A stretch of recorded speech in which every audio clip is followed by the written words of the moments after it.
শোনেন। 8 শ্রেণীর মানুষকে যাকাত দিতে হবে।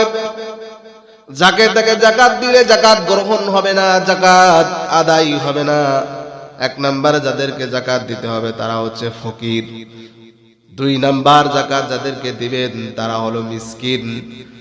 3 নাম্বার যাকাত যাদেরকে দিবেন তারা হচ্ছে যাকাত সংক্রান্ত কাজে নিয়োজিত ব্যক্তি, যারা যাকাত উসুল করে, যারা যাকাত আদায় করে বেড়ায়, এই সমস্ত ব্যক্তি 3 নাম্বার।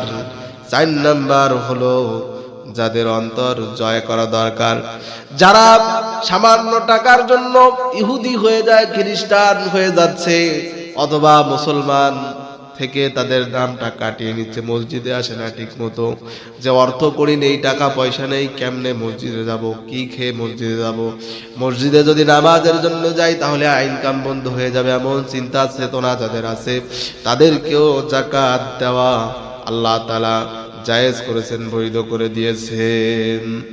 5 নাম্বার হচ্ছে দাস দাসী মুক্তির জন্য, দাস দাসীকে মুক্তি করার জন্য কোন মুসলমান যদি কোন ধনীর ব্যক্তির জালেমের দরবারে থেকে নির্যাতিত হয়, নিপীড়িত হয়, এমন ব্যক্তিকে মুক্তির জন্য যাকাতের টাকা ব্যয় করা যাবে।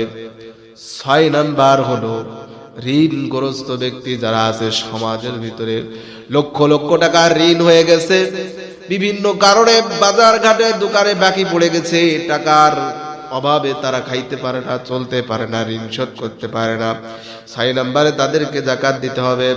7 নাম্বার হচ্ছে যারা জিহাদে অংশগ্রহণ করেছে, যারা দিন প্রতিষ্ঠার জন্য, দিনের জন্য আন্দোলন করে, তাদেরকে যাকাত দিতে হবে। 8 নাম্বার হলো মুসাফির, যারা আল্লাহর রাস্তায় সফররত অবস্থায় আছে, এই সমস্ত ব্যক্তিদেরকে যাকাত দিতে হবে। এই সমস্ত ব্যক্তিদেরকে যাকাত দিতে হবে। মুসাফির মানুষ দীর্ঘ দূর থেকে সফর করে এসেছে, সফর করে আসার পরে সে ক্লান্ত শ্রান্ত হয়েছে, বাড়ি ফেরার মতো টাকা নেই, অর্থ নেই, খাওয়ার মতো অর্থ নেই, এই ব্যক্তিকেও যাকাত দেওয়া যাবে, দিতে হবে। আল্লাহ তাআলা আমাদেরকে এই 8 শ্রেণীর লোকদেরকে যাকাত দেওয়ার তৌফিক দান করেন।